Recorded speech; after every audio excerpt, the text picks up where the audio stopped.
Welcome to the very first Summit podcast. This is a bit of an experiment. We haven't done one of these before at Summit, although that's not strictly true, is it, Alison? Because this is actually now our second Summit podcast. We appreciate some of you may be tuning in for the first time. This podcast is brought to you by Grit and Polish by Perfect Storm. My name's Amanda Leonard, and I'm the founder and CEO of Perfect Storm. And I'm joined today by my co-host at large, Alison Inman, OBE, who many of you will know. Alison chairs TPAS, has a varied NED portfolio, including PFH Advisory Board, I understand, Alison, and is, of course, a well-known sector commentator. Before we dive in and also want to take a moment to thank our sponsors, Alison, I'm not sure you should be using the whole OBE thing, because do you actually know where your OBE is? In a cupboard. In a cupboard. Allegedly. Right. Just elaborate then. Yeah. So how do you lose an OBE? Imposter syndrome, I think. But the inside of my head is a bit weird, as will probably be evidenced by the conversation. line of questioning to come.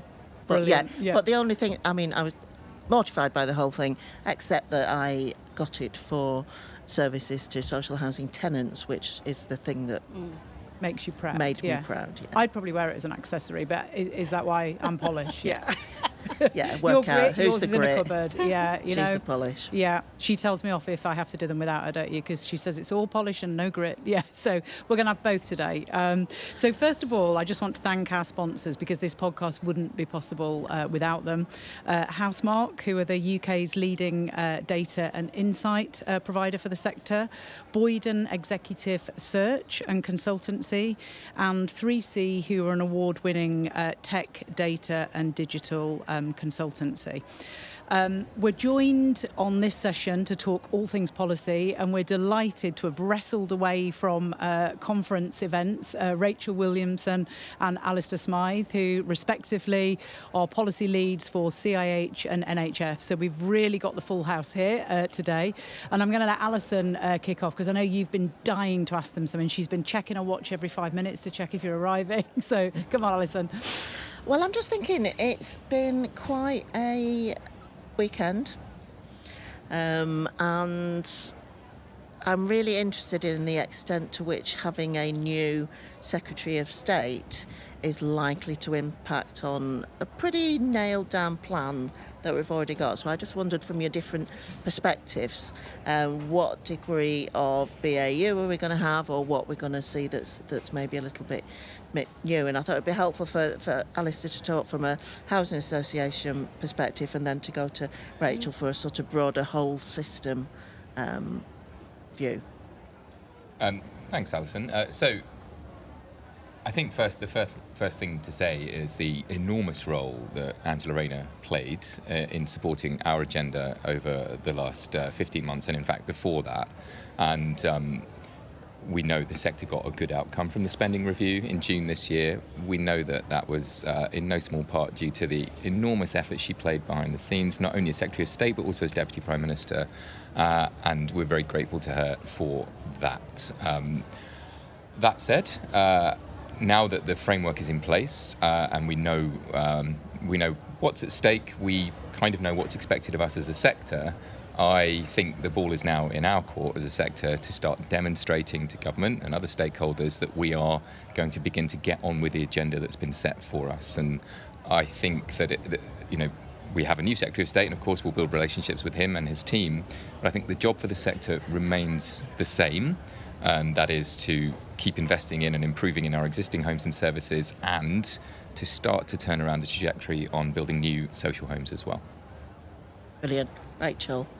So I'd echo everything Alistair's just said. I think, though, we have to recognise the loss that we will feel from not having the Secretary of State that we had in Angela Rayner and Deputy Prime Minister, and the gravitas that comes with that, and having someone championing social housing in particular who'd had lived experience of it, who really powerfully, genuinely could talk about the impact that social housing had made for her. However much you might know the theory, the reality of having lived it has impacts in policy making, doesn't it, and in the considerations. And we have a fantastic foundation, having had the spending review, that 39 billion, the settlement, But the reality is we're still waiting for a long-term housing strategy.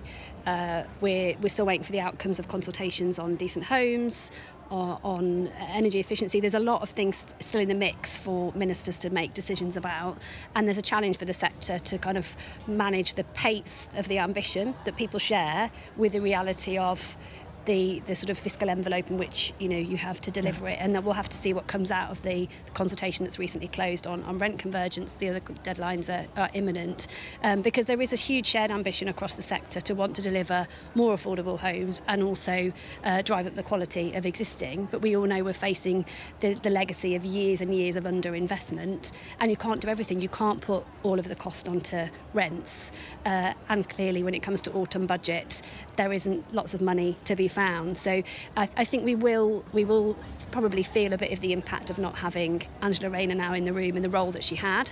But there's a fantastic legacy. There's a great new team coming in behind the new Secretary of State, and I think the sector, as Alistair said, is in a great place to be very much moving into the delivery phase now.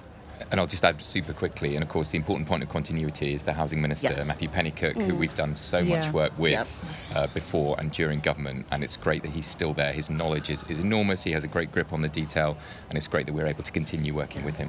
And I think I saw something earlier that said he's already had a longer tenure than the 3 housing ministers who came before him.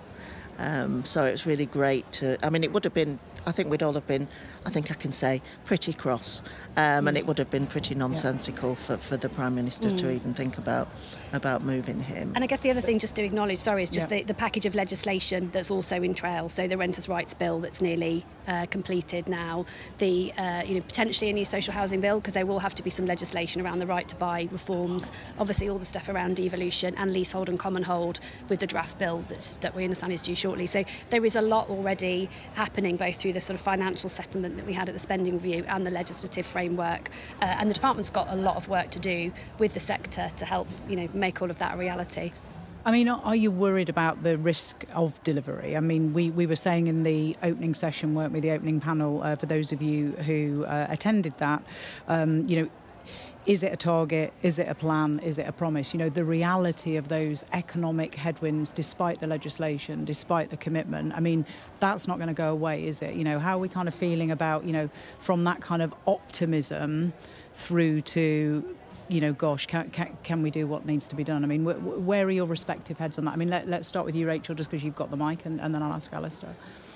I think there's a cautious optimism because as a sector, people have been working really hard for a long time to try and to get government to recognise just the importance of housing. And I think we saw that at the spending review, housing as a real, piece of social infrastructure.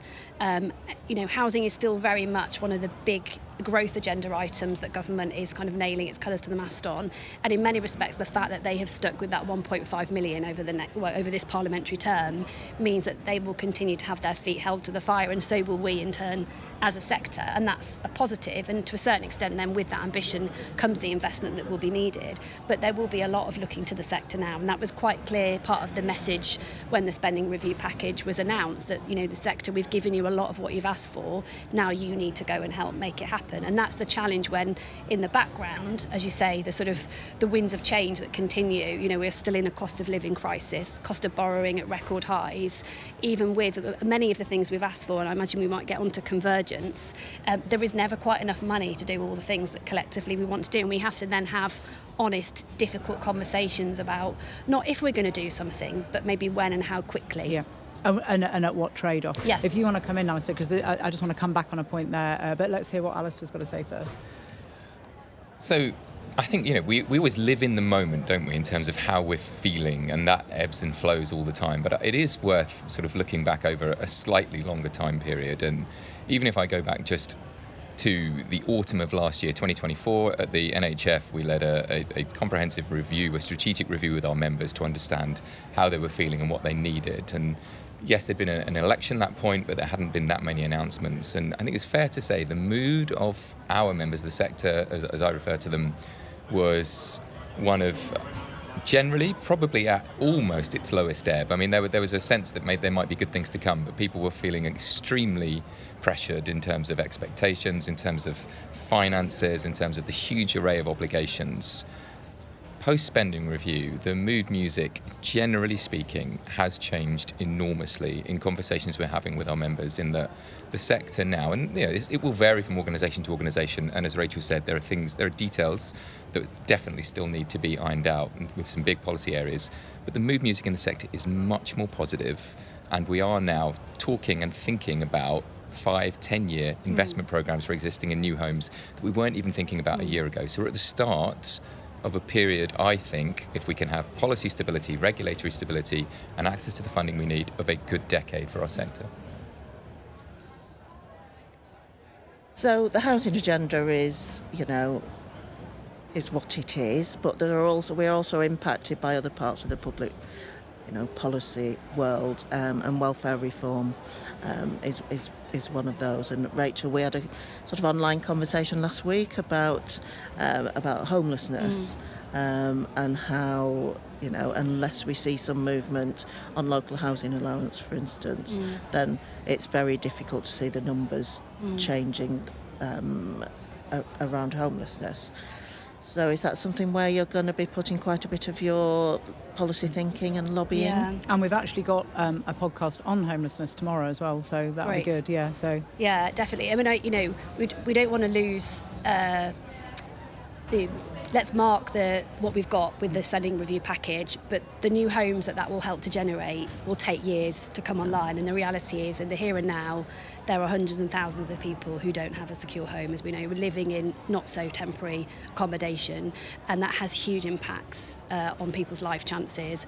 And I think the one area where we would hope to see the government go further, and obviously we're waiting to see which minister will have the homelessness brief. We haven't had a homelessness minister now for a few months. The autumn budget is the point at which, certainly from a CIH perspective, we will be pushing hard on government to do something about the local housing allowance rate, which as frozen, and I understand that, the fiscal challenges around why they're what they're trying to do on benefits, but the reality is a frozen temporary accommodation rate from 2011 levels and local housing allowance means that so many people who are in work, often cannot afford rent at all, and it's increasing the number of people living in overcrowded homes, which has all sorts of other implications. I know government has a concern around if they uprate it, does that just transfer, as we've heard ministers say, into increasing cash in private landlords' pockets? It may well do. It's a market that will, isn't regulated, and we don't have rent control. But the reality is, as I think we all know, it costs far more to help someone once they are presented as homelessness, with a duty for the local authority to support them, than just to stop them becoming homeless in the first place. And the huge never mind the knock-on implications on children's education and all of that. So yeah, we would really be hoping. There's lots of other things we have as an ask around welfare reform, but certainly local housing allowance is up there, and we will be writing out shortly with other sector partners we'll have to wait maybe for the new ministers to settle into their briefs, but we'll do what we can to advocate for that. And is that shared with the NHS?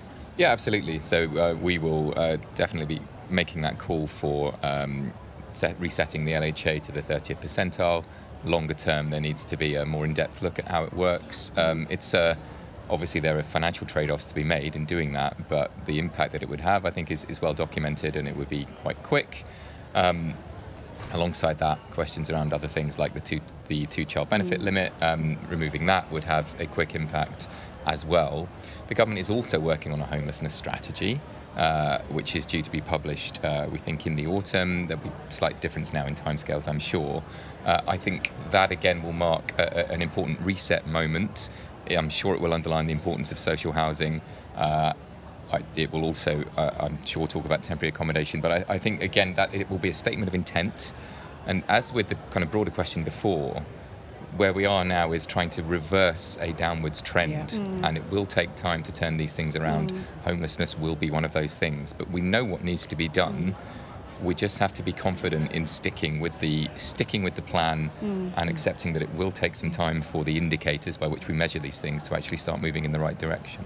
And I do think as well there's an emphasis on organisations making the right call. I mean, Alison, you sit on several boards. I work with lots of boards and exec teams, and I'm definitely seeing a more dynamic approach to things like risk appetite, to funding, to where golden rules are set. But actually you're illustrating some of those really powerful trade-off choices that boards and exec teams are having to make. And I think we've got to get stronger at that. We had a great example on the previous podcast. Some of you may have tuned in to listen to that. We had Kate Josephs, the CEO from Sheffield, and also had Charlie Norman, a big player in GM providers, and obviously quite a lot of history around devolution and an MSV CEO. And they were talking really powerfully about the only way they've been able to deliver what they've delivered in those two areas is by leaving the egos at the door, not being one-dimensional at an organisation level, and really, really partnering. And I think that's another challenge for the sector as well, because we know there isn't enough capacity in the sector, don't we? I mean, we know that. So we've got to get creative about how we create it, I think. So one of the things that we've seen, I think, over the last few years, it's been great to see, is that and this summit is, part of the story of that, which is a closer working relationship between CIH and the National Housing Federation. And I think that's something that the sector has wanted for a long time, and it's worked really, really well. And I know you do lots and lots of joint submissions on things.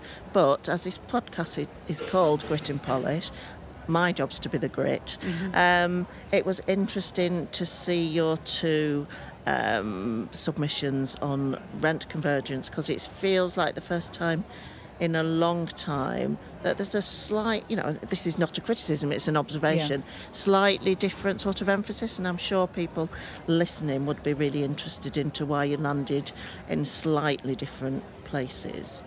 So I don't know who wants to go first. You want to? I didn't mind. Go on then, Alistair. From our perspective, with rents, you need to go back to 2015 to the decision to freeze rents over a 4-year period, and then another decision taken this decade to cap the increase in rents. And the cumulative amount of potential rental income that the sector lost is £3 billion in year due to government interventions, a 15% fall in the level of rent in real terms. Rent, as everyone listening to this, or maybe won't know, so maybe we'll have some new listeners, rental income is so important to investment plans for housing associations for existing and new homes. So for the NHF, in advocating for convergence, which I think is something the sector has aligned on, convergence is needed, but in advocating for a £3 a week process, it is in part due to the recognition of that massive loss in rental income that we've experienced over the last 10 years, and also because this government has an ambitious target in place for housing, 1.5 million homes. They want to deliver the biggest boost to social and affordable housing, and they need to make tangible progress in doing that, and we need to also work constructively with them on doing that. Within the next 4 years, rental convergence at £3 over £2 will enable more homes to be built more quickly, because it will restore some of that lost financial capacity more quickly. That's the rationale for it. Alongside that, in terms of its affordability to tenants, because rents haven't kept up with the rate of inflation over the last decade anyway, our analysis shows very clearly that to the vast majority of social tenants, this increase at £3 a week would continue to be affordable when you look alongside that at expected increases in wages over the next decade. There'll be a small cohort that may be affected. We know our members will work very closely with any household that is experiencing financial difficulty. So it's a difficult balance. It is a difficult balance, but we feel that if we're going to invest sufficiently in existing homes and build the new homes we need that financial capacity as quickly as we can get it. A slightly different result from CIH. So how did you get to where you got to? These are all judgments, aren't they? And I think you can argue it both ways. I mean, it's worth saying that CIH and the NatFed, with other partners, LGA, NFA, Arch and CWAG, lots of acronyms there, we commissioned some joint research from Savills to help us have a shared understanding of what impact convergence would have at the proposed levels of £1 and £2, but also that £3. So we were all looking at it together, and actually across that group, people have come out with slightly different positions, and we all respect the different reasons people might have had for that. I think it's worth saying that in the CIH CIH response, we called on balance for £2, but we did very clearly caveat that with, but there needs to be additional investment for the new regulatory requirements coming on track in terms of Decent Homes 2 and minimum energy efficiency standards. And we flagged that without that, probably government would need to look at convergence at £3. But we were keen to stress, as Alistair does, around the impact on affordability for tenants and understanding where that might mean that government and or providers need to look at support for people that would be affected that might not be eligible for benefit support, because what it's not fair to do, I think we'd all agree, is to put the additional costs on tenants, and there is a wider conversation that needs to be had in the sector, which obviously is playing out already to some extent around what are rents for. And Alison and I are both on CIH's Policy Advisory Committee, which goes back to Alistair's days at Guinness. And it's a conversation we've had with officials actually from government over the years around how do you understand where rents need to be if you don't understand what they need to pay for. So I think once we get past this, and I understand government have indicated they'll make a decision by autumn budget, we need a bigger conversation, because you can't pile it all on to existing tenants. Well, we don't do that with the health service. We don't say to some, I had my gallbladder out last year. They didn't say, actually, we're going to tax you a bit more for other people who need the gallbladder taken out. That would be absolute nonsense. Housing is the only part of the, social policy landscape where we expect the people most in need to pay for the services for other people who are in the greatest need. It, is incoherent. And you could say that there's a moral aspect to that doesn't sit very, very comfortably. The other thing on convergence, at some point we're going to have to bite the bullet on affordable rents.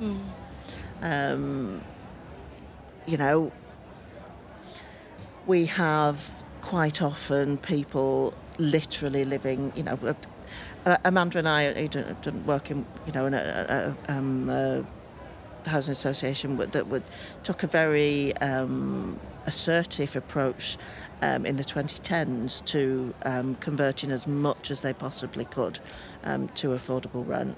So it is really a normal thing for people living next door to each other to be paying wildly different rents for exactly the same property. And I think we can all understand why you do a rent flex or whether, different tenancies, whatever. Yeah. But where you are, 20, 30, 40, 50 pounds a week for the same thing, it makes it very, very difficult to have a relationship with those tenants that's based on trust. Yeah. But you know what, Alison, I think this also comes back to that point around the responsibility organisations take and the, you've really got to understand, haven't you? You've got to understand your tenant base. You've got to understand needs and preferences. You've got to understand, limitations and challenges, because it's really easy to go either way broad brush, isn't it?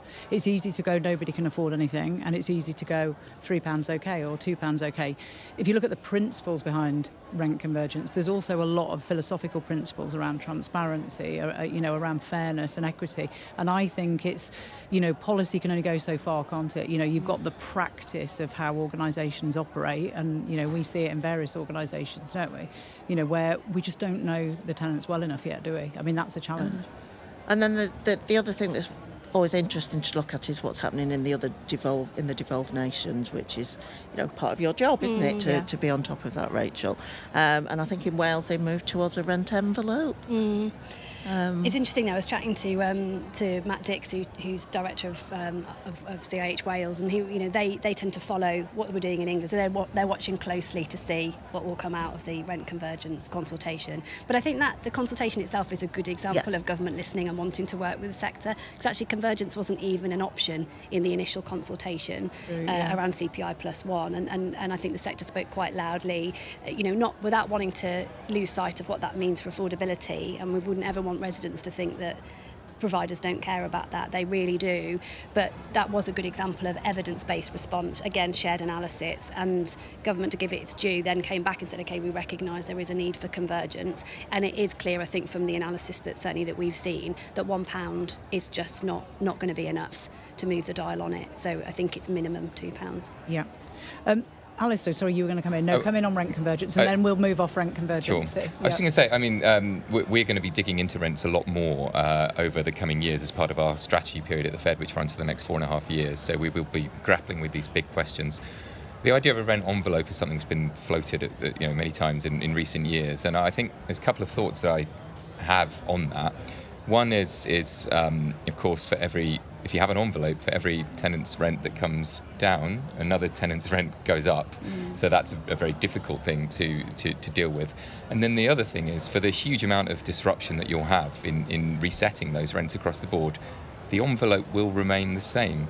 So it won't actually allow the organisation to do anything different with its rental income. You'll still have the same decisions to make at the end of it all. So there's, I think, certainly needs to be an in-depth conversation around whether that will give the sector everything it needs or not. So, I mean, I really look forward to having those conversations in depth, but I think there's no easy answers, and we're probably running out of time to go into affordable rent, but it does need to be tackled. But again, there's no easy answer on that.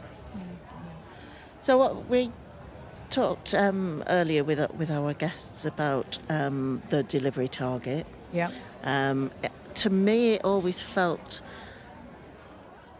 would I dare say a mistake, a missed opportunity not to have a target for, social and affordable housing within the 1.5 million. And I wondered what your views are on what you think we will deliver as a sector by the end of the Parliament.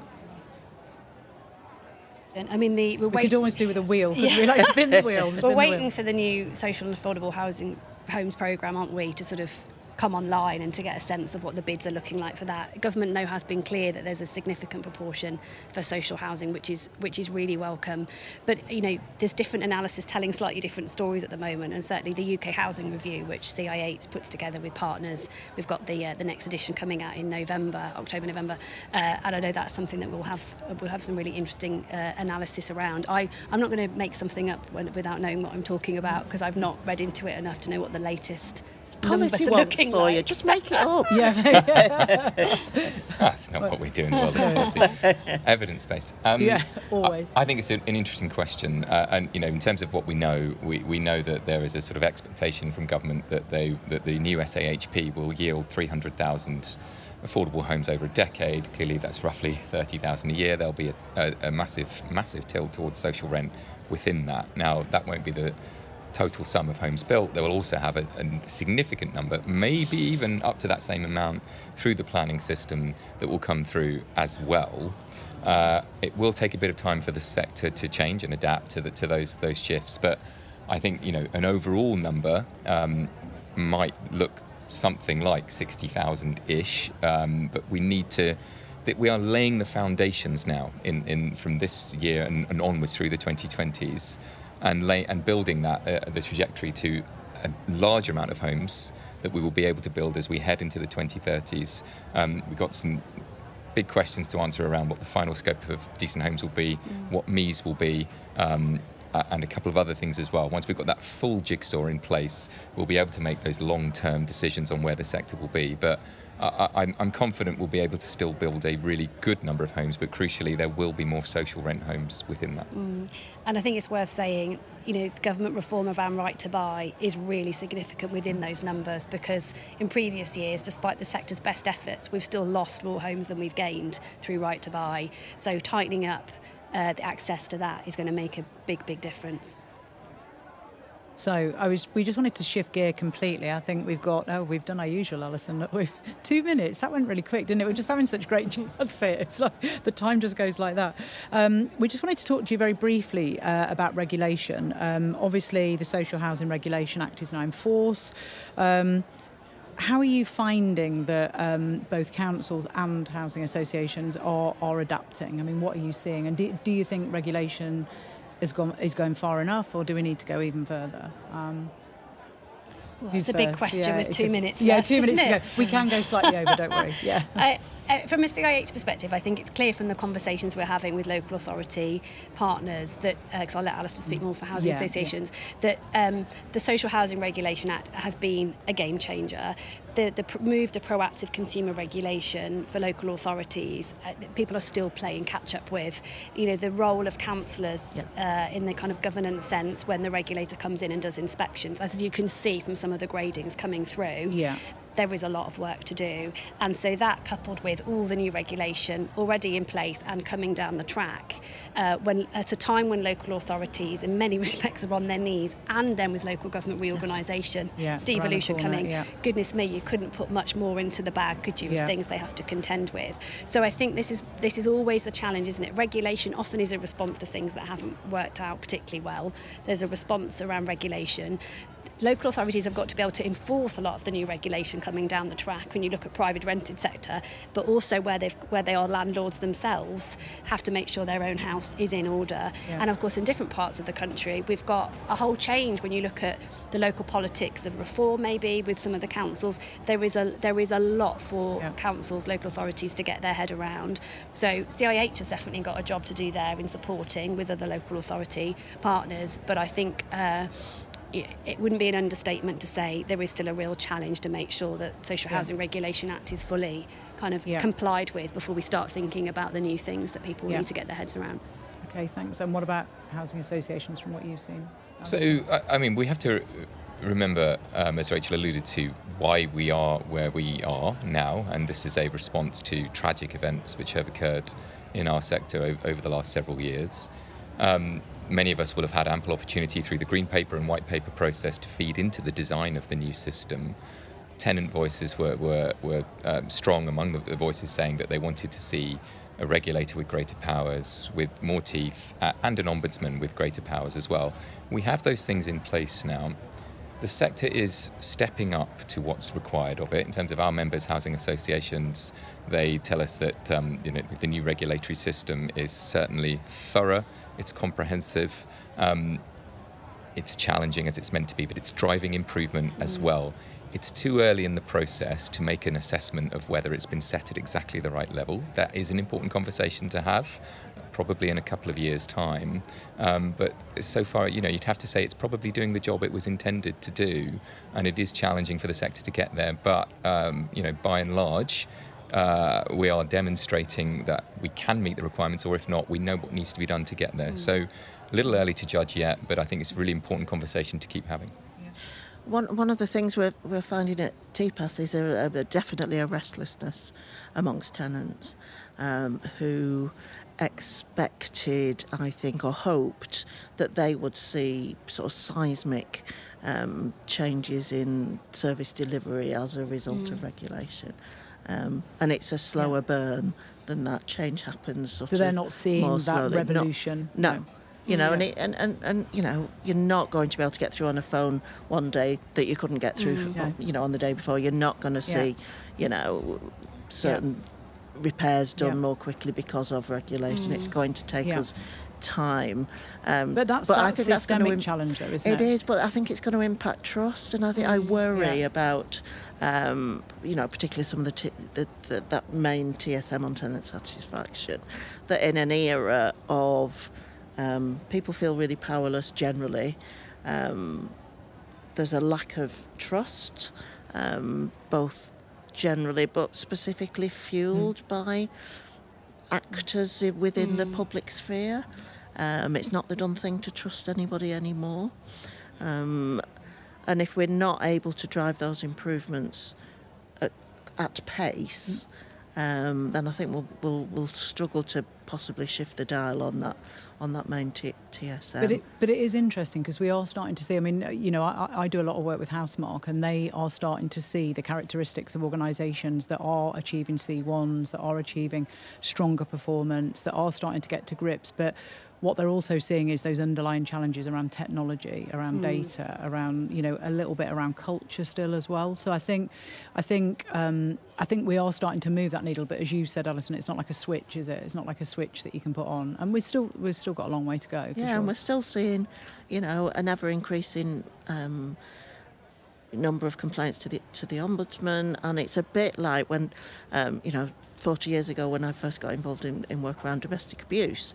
Every year we had greater disclosure, so the numbers were going up, and we took that as a celebration because it meant that people, this was coming out from the home into and that they're confident enough to complain, and we're using that data as well to. But Go on. It's still going up. Yeah. And there comes a point where this is not just that disclosure is or that we've opened the gates to how to complain. We can made it easier. Yeah. You have to reach a point where I said, actually, that we're not seeing a systemic reduction either, in domestic abuse or service failure, because every complaint is a result of service failure, and I think that's going to that's not going to go away. And then we're going to see. Some of the other, the Decent Homes consultation, and you're probably, the pair of you, really lucky that hasn't gone in yet, because I think there is the potential for, particularly around things like flooring, for an absolute fracturing of trust between maybe landlords and tenants, and I think we're going to have to play that one very, very carefully. So you've dodged a bullet there, Alistair in particular, I think. So. I'm sure there'll be other opportunities for us to discuss that in the future, Alison. It's definitely feeling like we need another episode with these two, isn't it? I feel like, for sure, With a bottle of wine, I think that might. Yeah, we were planning that earlier, kind of weren't we? Yeah, the evening session. Sorry, you were going to say. No, I was going to say, I think that we have to have an honest conversation, don't we, around, you can't do everything right now. Things take time, they cost money. Certainly I know from conversations I've had with tenants who say, we understand that the landlord, whoever it is, can't do it all right now, but we want to be in the conversation to understand why decisions are being made and at what pace. And I think if we can be clear about the communication and the route in to, raising concerns if you have them. And in many respects, I wouldn't be surprised that complaints are going up, because if you're making it easier for people to understand that they should feel that they can complain if they need to and raise a concern, and you make it easier for people to do that, then you should see a spike. The challenge is, as you said, Amanda, making sure that you're really clear what the learning is then from that, and how is that then driving things. But to a certain extent, landlords can only move so fast, because you need, sometimes it's about a shortage of people, it's technology, it's the skills, and we need to just be honest about it, so we're not going around beating ourselves up, but we're able to work together in trying to move forward. I imagine, though, that it's a good time to have your job. So, but we've really interesting. Are you, just to finish on, are you having fun? Is it intellectually stimulating? Are you running around like headless chickens? We love working. All of the above. Policy, I think, Alison, don't we? It's really interesting, and I think, as you started off by saying, Alison, it's fantastic that we can come together, CIH and NatFed, for a summit over 2 days, and I'm sure we could run for longer. There's so much content. We do work really closely together, and I think the sector is stronger for it the more we can all work together, including with organisations like TPAS that you are so heavily involved in, Alison. There is so much that we want to do together, and we just need to understand. There might be times when we come at things slightly differently and take a different view, but as long as we understand why. Then that's fine. There have been so many challenging policy and funding decisions for our sector over the last, let's say, 15-ish years or so, and we've had to fight a sort of rearguard action on so many things. It has been really refreshing more recently to be able to engage in policy conversations on different terms and to talk about the things that we want to do because it's meeting a societal need and the things that the sector was set up to do. And that's been a really kind of reinvigorating space to be in. So on a personal level, I've found it hugely stimulating. I very much believe in the importance of what we do and what our members do. And that's why nearly 20 years on, I guess, I'm still here and still believe in it. And there's still so much more to do. And I really think the next 5 and 10 years will be defining in the sort of long arc of history for social housing. So it's, we really need to make the difference now. Brilliant. Perfect. Well, thank you both, Rachael and Alistair. That was a really interesting conversation. I'm sure people will enjoy tuning in. Thank you. Thanks for having us.